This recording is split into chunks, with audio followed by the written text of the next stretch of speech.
morning and welcome to our special assemblies. Over the next few weeks we are going to be thinking all about Christmas as we lead up to our Christmas holidays. You know, I've been thinking about whether or not we think it's better to give something or to receive something. You know, it's great, isn't it, at Christmas that we all get lots and lots of presents. But you know, sometimes we need to remember that it's not always about how much we get, is it? There are plenty of things that we can give to other people as well. So we're going to be thinking about that today.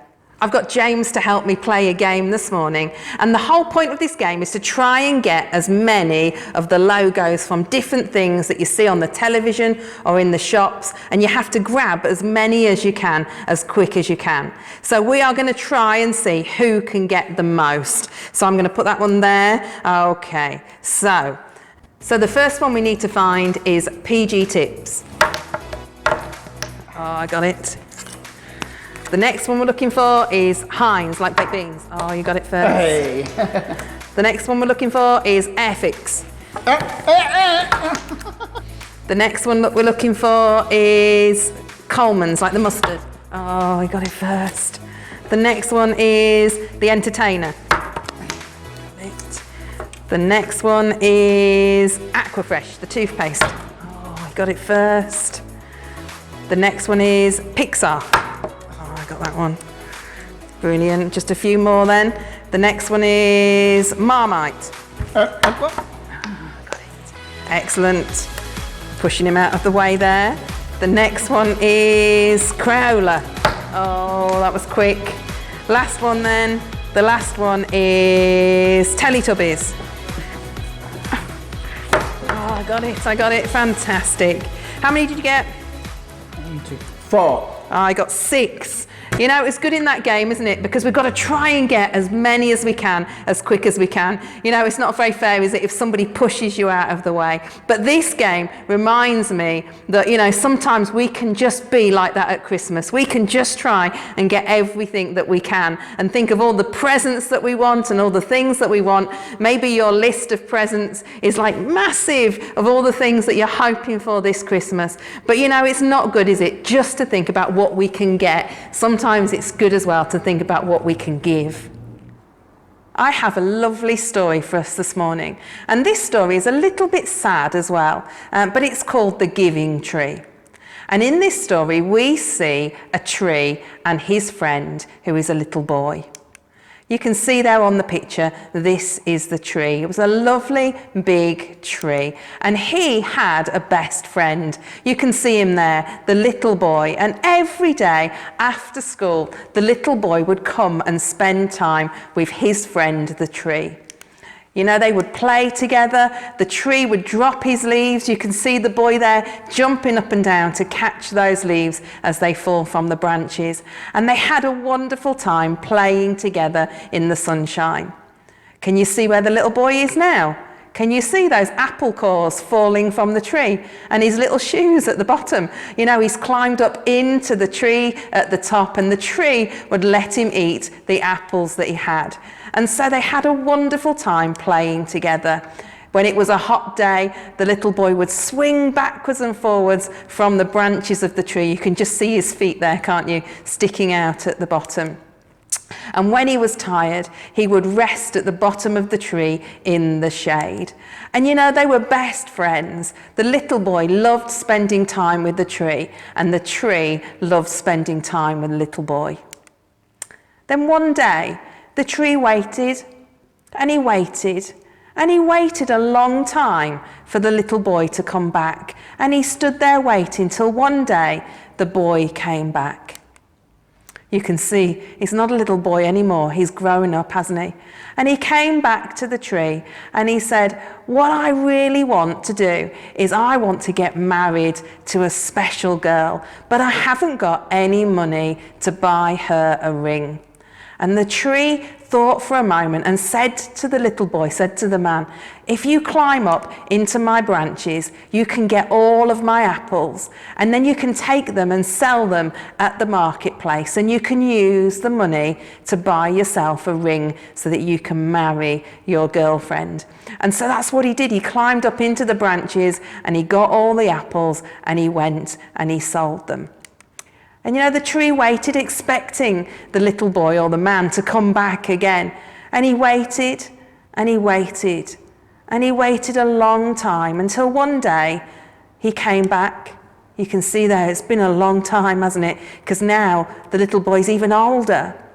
And the man said to the tree, what I really want now is I want to be able to build a bigger house for me and my wife to live in. And the tree thought, I know, if you take the wood from my branches, you can build yourself a log cabin. Take all of my branches and then you can go and build that special house. And that is what the man did. He climbed up and he chopped down all of the branches of the tree and he took them away to build his house. You can see the tree was then left, no branches, but the tree waited and he waited. And he waited a long time again before his friend came back. And then one day, the little boy, now he's an old man, isn't he?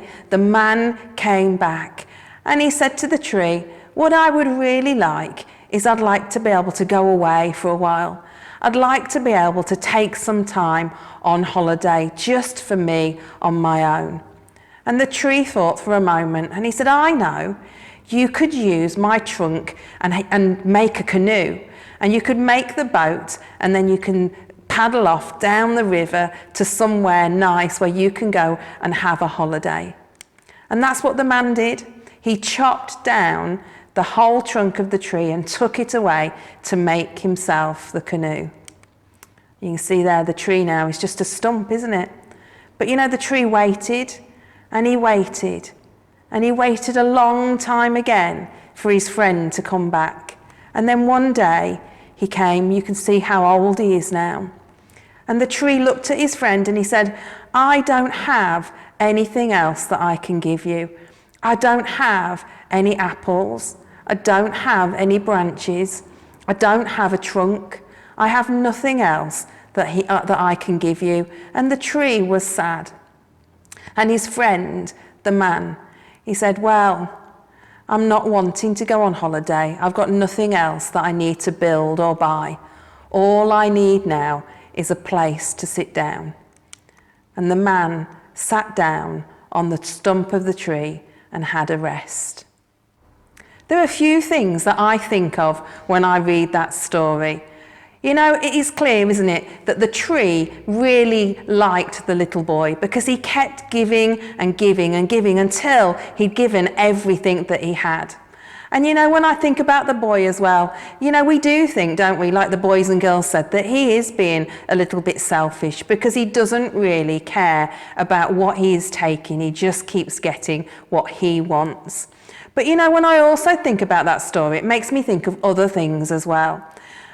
Sometimes we might think that we have got nothing that we can give to somebody else. And at the end of that story, that tree, he said, I've got nothing else I can give you. But actually, he had everything that the old man needed on that day, just somewhere to sit down and have a rest. And so maybe you think, well, I can't help anybody else. But that's not true, because every one of us can help other people. It doesn't matter how small it is. It doesn't matter if we give our time or our love. It doesn't matter if we give our kindness or we give people something that they can use. There's always something that we can give to somebody else. The other thing that story makes me think of is how the tree gave absolutely everything that he had. He didn't hold anything back.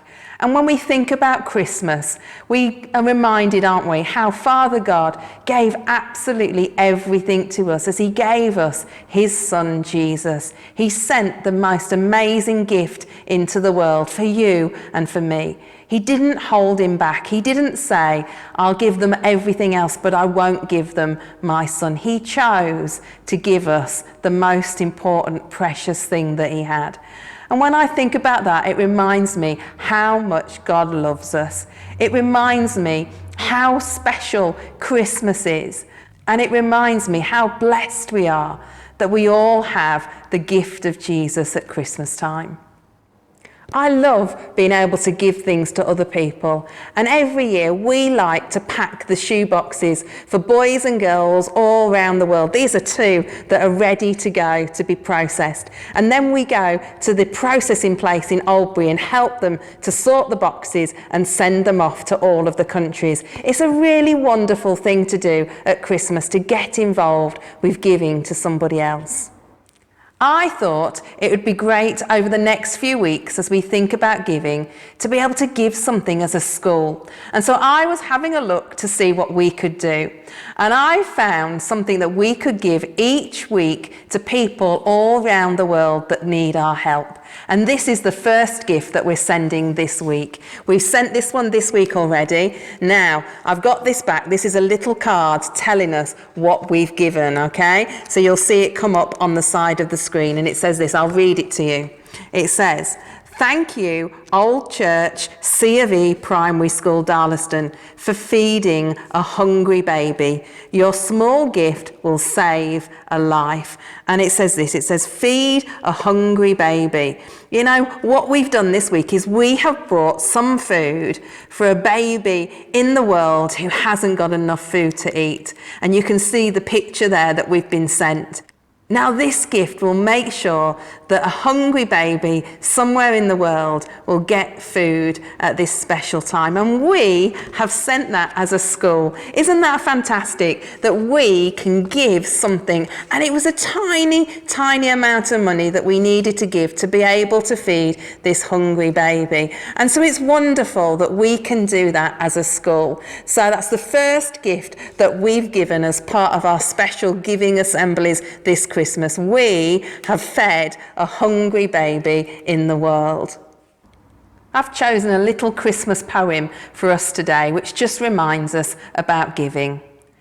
Christmas is for giving and for showing that we care, for honouring the Christ child with the loving gifts we share. Whether it be large or small, each gift we share in part. The message of true Christmas joy is given from the heart. What a wonderful little poem reminding us that it doesn't matter if our gift to somebody else is big or small, but it's great that we can give to somebody else and help them.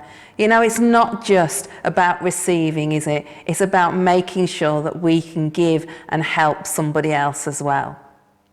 We're going to pray together this morning, so let's just close our eyes.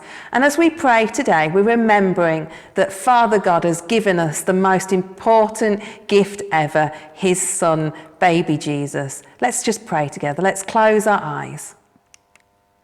Dear God, at Christmas, we remember the gift that you gave to the world, the gift of Jesus. Please help us to learn that it's better to give than to receive. Please help us to enjoy giving this Christmas, whether we give presents, time, kindness, or love. Amen. It's been wonderful having a great assembly again this morning, and I look forward to carrying on our assemblies all about giving next week. Have a fantastic week, and I'll see you soon.